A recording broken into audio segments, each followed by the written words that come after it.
वो जियान भाग हिस्सा दो। मालेगांव में बड़े प्रमाण में बांग्लादेशियों रोहिंग्या मुस्लिमों को भारतीय नागरिक बनाने का षड्यंत्र शुरू हो चुका है। 2024 के 6 महीने में अंतिम जुलाई से दिसंबर तक 1500 ऐसे बांग्लादेशी रोहिंग्या मुस्लिम को मालेगांव के तहसीलदार, नासिक जिलाधिकारी और मालेगांव महापालिका ने उनका जन्म मालेगांव में हुआ है ऐसा बर्थ सर्टिफिकेट दिया है। जो 2023 में भारत सरकार का एक जन्म मृत्यु रजिस्ट्रेशन कानून के अंतर्गत उस कानून को गुमराह करके एक इस प्रकार का ये खेला जिसमें करोड़ों रुपए की रिश्वत दी गई है। मालेगांव के कुछ पॉलिटिशियन इसमें इन्वॉल्व है। आज मालेगांव महापालिका और जिलाधिकारी मालेगांव दोनों ने मान्य किया है कि यह फ्रॉड है, हमारे लोगों ने गलतियां की है। हम ताबड़तोड़ ये 1500 लोगों को दिए हुए सर्टिफिकेट रद्द करेंगे, कैंसिल करेंगे। मैंने मुख्यमंत्री देवेंद्र फडणवीस जी से प्रार्थना की है कि जैसे वोट जिहाद का पैसा, ये जो पहला मैंने घोटाला निकाला कि मालेगांव या फिर पूरे हिंदुस्तान का वोट जिहाद का केंद्र बन गया है, जहां पर वोट जिहाद का जो पैसा है उसका अमाउंट अभी 2000 करोड़ रुपया है। जो जांच चल रही है उसमें 2000 करोड़ रुपया मालेगांव सिराज मोहम्मद और मोहम्मद बरार के थ्रू ये पूरे देश भर में बांटा गया। अब वही मालेगांव को बांग्लादेशी और रोहिंग्या को भारतीय बनाने का नया फ्रॉड कारखाना। मुख्यमंत्री जी ने प्रार्थना की है कि जल्द से जल्द इसकी जांच के आदेश दे। इसमें जो अधिकारी शामिल हुए उनको तुरंत सस्पेंड किया जाए। और ये रोहिंग्या और बांग्लादेशी मुस्लिमों ने गलत एफिडेविट दिया है, खिलवाड़ की है, तो इनके ऊपर तुरंत फौजदारी प्रक्रिया शुरू की जाए। ये काम एंटी टेररिस्ट एटीएस को दिया जाए और ये 1500 बांग्लादेशी रोहिंग्या को तुरंत देश बाहर किया जाए। यहाँ के जो छोटे से अखबार वाले जिला में जो विज्ञापन आता है, ये इस प्रकार का एक विज्ञापन और उसके आधार पर इनको बर्थ सर्टिफिकेट, मुझे विश्वास है कि जल्द ही कार्रवाई शुरू होगी और ये 1500 बांग्लादेशी रोहिंग्या को देश बाहर किया जाए। सर, आप ये 1 महीने का आंकड़ा, इससे पहले ये बात जो है ये कोर्ट के जरिए भी होती थी। आप जो है ऐसे तो आप सिर्फ 1500 जो नाम आपने दिए वो, या फिर आप ये चाहते कि जांच पूरी हो, जितने दाखिले दिए गए मालेगांव में इस तरह की सिस्टम इससे पहले भी चलती थी। दाखिले जिन लोगों के नहीं थे, अशिक्षित लोग हैं जो नहीं कर पाते थे, वो लोगों ने इससे पहले भी कई बार इस तरह के दाखिले बनाए। तो क्या आप चाहते थे कि पूरी जांच हो, जिससे कोर्ट ने दिया होगी और पैसे में आपने दिया होगी?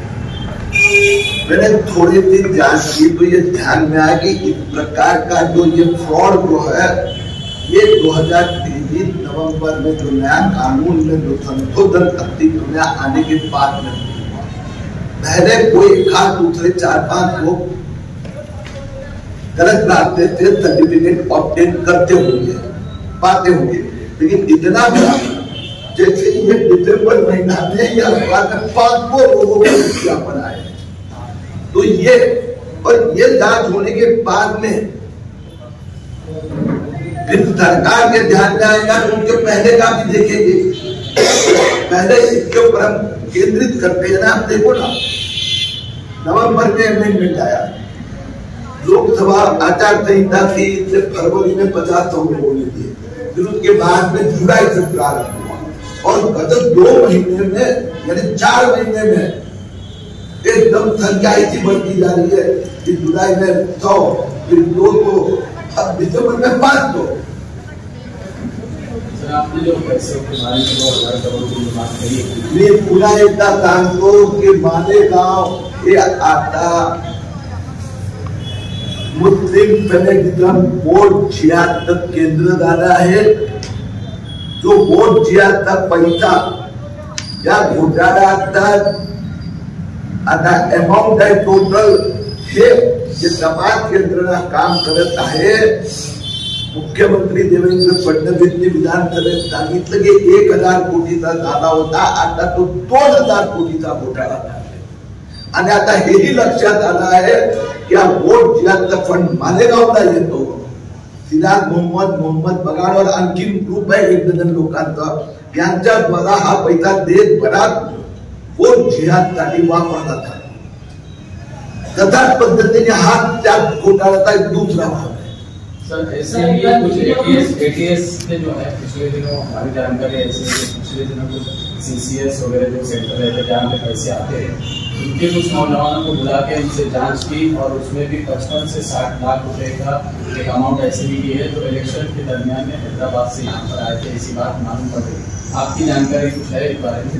ये सभी जो अलग अलग एजेंसी काम करते हैं, अभी राज्य की 4 एजेंसी और केंद्र की 7 एजेंसी काम कर रही है, सबकी जांच शुरू है।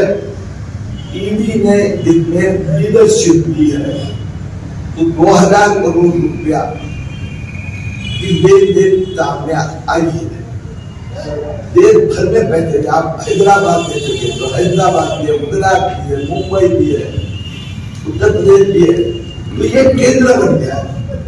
अब ये जो बंदा जो मालेगांव में रहते उन्हें सब मालूम नहीं है, खाली मालेगांव लिखा है, वो सकता है उत्तर प्रदेश में रहते हो, वहां से आए बांग्लादेश से, और मालेगांव को केंद्र बनाकर अब इनको अधिकृतता देने का ये दूसरा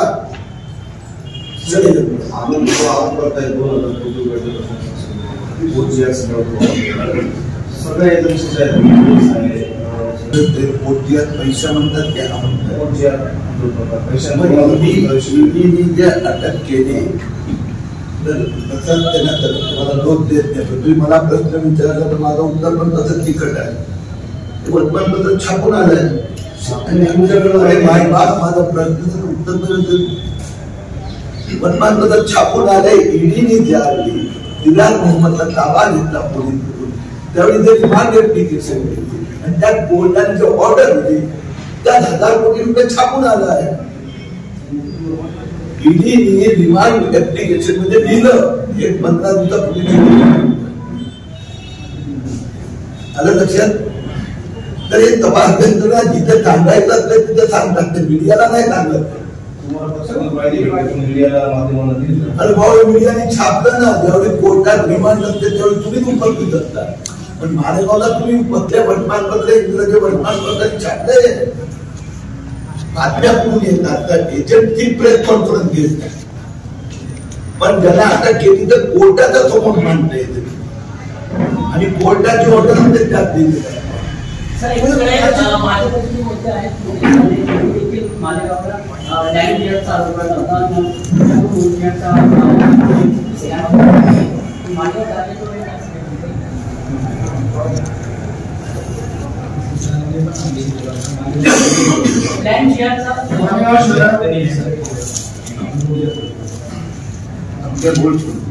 त्यांचं म्हणणं असं आहे, मला तसंच समजतं त्यांचा पूर्ण त्यांना उत्तर मालेगांव हम केंद्र बना रहे हैं, मालेगांव के लिए इस्लामिक कम्युनिटी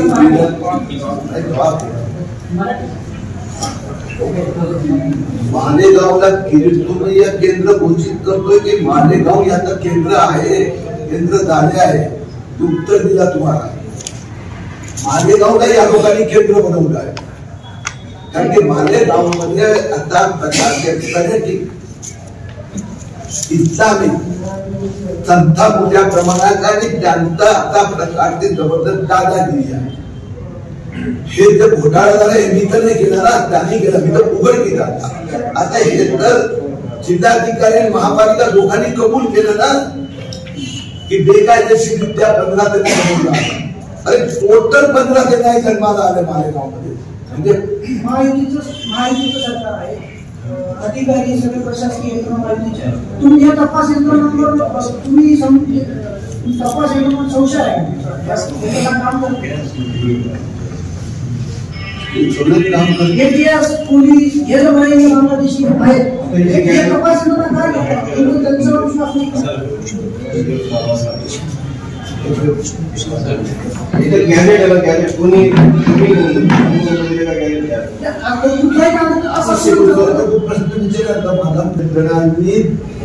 आमदार गाडीचा हा घोटाळा आला. त्यानंतर आम्ही तक्रार केली, तुम्ही लोकांनी पण त्याला बाधा फोडली. त्यामुळे 2000 कोटी पर्यंत पोहोचलो आपण. पहिला 10 लाख दाता कबूल करा, तुमच्यामुळे झाला. तपास यंत्रणा 2000 कोटीचा किरीट तुम्ही नव्हता शोधला. किरीट तुम्ही शोधला होता 114 कोटीची नाम तो किरीट तुम्ही मेहनत नक्की करतो, पाठपुरावा करतो, त्याकडे डोकं तीर्थ आहे म्हणून तो जास्त चांगला इन्व्हेस्टिगेट. हे पण तसंच आहे. ही जाहिरात वापरल्यानंतर जर नागरिकचा कुठला नागरिकाने किरीट तुम्हाला पाठवली 28 त्या अंकात 28 आता जाहिराती होती. हे मी बघितल्यानंतर मला शंका वाटली की 28 जाहिराती एका दिवसात त्याचे पत्ते वाचले तर अर्धे पत्ते फक्त मालेगाव.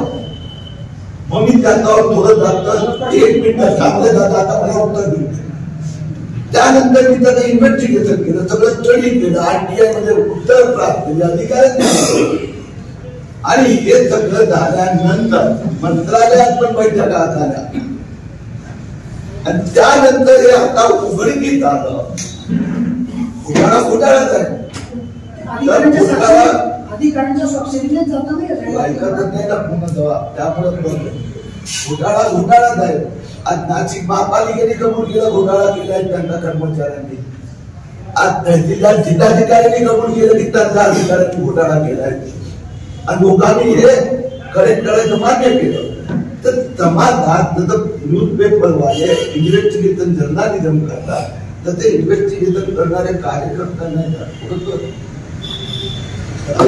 15ची यादी जी आहे हे या वर्तमानपत्रात छापून आले ते गेले काही महिन्यात या पेपरात.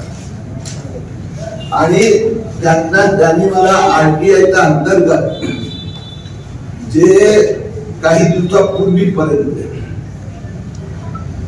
11 ते 10 लोकांना सर्टिफिकेट दिले त्याची यादी. त्या 11 ते 10 नावं त्याच्या समोर बांधली की या कायद्याप्रमाणे त्यांना देता येत नव्हतं हे त्यांनी मान्य केलं. आणि ही यादी मी तुम्हाला नाही 2 दिवसात तुम्हाला हाताळायला येणार. काही नाही, फक्त नाव आहे, वय पण नाही, पत्ता पण नाही. तर ते 3.5 ऍडव्हर्टाइजमेंट जे आहेत त्याचे त्यांच्याकडे ऍप्लिकेशन पेंडिंग आहे. तर ते मिळून 15. पण या सगळ्या डॉक्युमेंट समोर बघून दुसऱ्या मला आरोप करतो. म्हणजे तुम्ही तुमच्यावर आरोप करता त्याला मी उत्तर देतोय रे भाऊ. अरे मी आरोप उत्तर देतो. तुम्ही हे जे डॉक्युमेंट दिले ना त्या लोकांनी दाखले घेतले, याचे पुरावे अधिकाऱ्यांनी मान्य केलं की या नियमानुसार आम्ही दिले नाही व या चुकीच्या पद्धतीने दिले हे मान्य केलं. तर त्यांना म्हणलं नाही की रोहिंग्या आहे की बांगलादेशी मुसलमान खूप होते ना त्यांनी 1500 लोक मालेगावचे रहिवासी आहेत. त्यांना थोडक्यात हे म्हणायचे आपण जे सांगताय आमचे बांगलादेशी आहे का ते पण नक्की समजून नाही. आम्ही तपास यंत्रणा सगळ्यांशी पण बोलतो ते पण आपण आमच्या